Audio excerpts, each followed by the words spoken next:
Atrial septal defect is the most common lesion in congenital heart disease.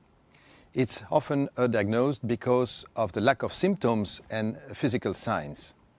Agnès Pasquet will highlight how to use echocardiography to make the diagnosis, to establish the location and the relevance of the defect on hemodynamics. I will present you the case of a young man. The physical examination shows a second sound at the pulmonary location delayed, and this guy complained on dyspnea of exertion. So as usual, I will start the examination by the parasternal long axis view. So this parasternal long axis view is quite not common, and you see already that you have a very large right ventricle here, and you can have a look here at this quite particular motion of the septum. If I put a M mode in the same location just to see, you can see this very strange motion, this very paradoxal motion, and this is the sign that you have a right ventricular overload. But we have to find the reason for that. So I will suggest first that we slightly tilt the probe from this position to be in modified parasternal long axis view. And if I show you that with the color Doppler, you can see that you have here the tricuspid valve. Normally you have here the interatrial septum, but you can already see some very strange flow here going through the interatrial septum, and you will suspect that there is an ESD at this level. To confirm my diagnosis, I will first go to the parasternal short axis and I will turn the probe to be in parasternal short axis. So now we are in parasternal short axis. This is the left ventricle, right atrium, tricuspid valve, left atrium, and you can see that there is some defect here. So this is the case of an atrial septal defect, deep ostium secundum, and I will show you later the difference between an ostium secundum and an ostium primum. What is important at this level is to put some color Doppler, and I will put it into exactly the same probe position. So I just turn the color Doppler on and look at the flow. It's important to look to direction. You see that it's mainly a red flow, that will say that the flow goes from the left atrium to the right atrium. In the opposite, if you have severe pulmonary hypertension or Eisenmenger syndrome, you will have the flow just in the opposite direction, and it will be mainly blue. So we can also assess the atrial septal defect in other position, and now I will move to the apical four-chamber view. We are now at apical four-chamber view, and I show you here this image. And you can see that you have a huge right atrium, dilated right ventricle, and that you have some defect here at this level. But be careful when you use this view, because it's just in the alignment of the ultrasound beam, and sometimes you can have some dropout defect. For this reason, I will suggest you to use this view, but it's slightly tilt your probe to have quite a modified four-chamber view.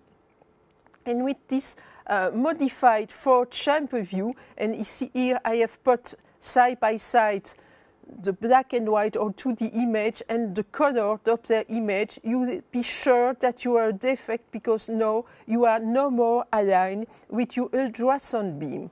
And you can put the color and see very well this defect. By the way, you can also have a look here on the pulmonary vein and look that this pulmonary vein is well arriving in the left atrium. But I just would like to go back 1 second to the regular four-chamber view, so I does not move my probe, just to show you the difference between the ostium secundum and the ostium primum.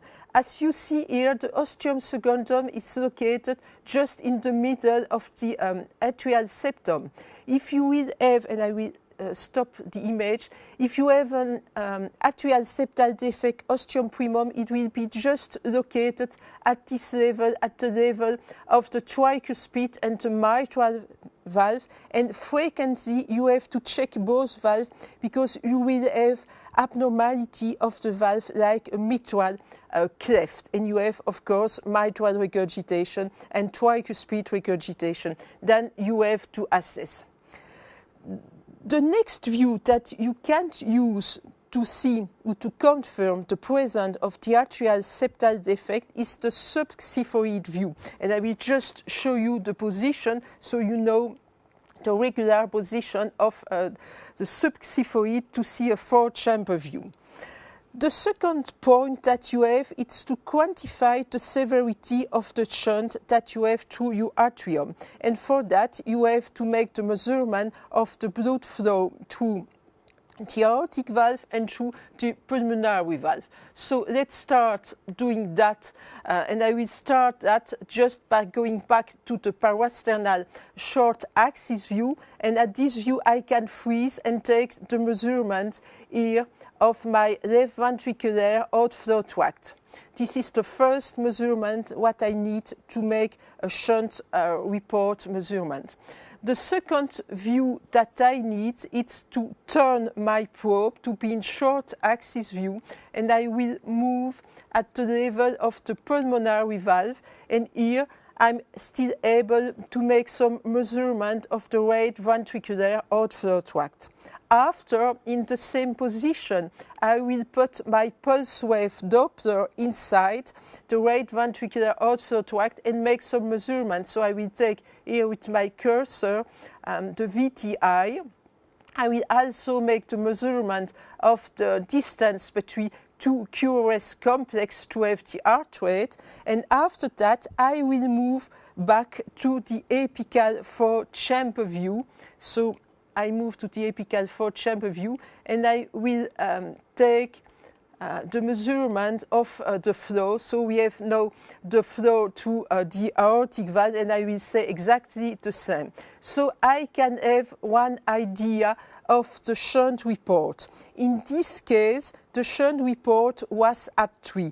You know that frequently when you have a shunt report above 1.5, it's considered as significant, or when you have enlargement of the right ventricle, it's considered as a significant shunt.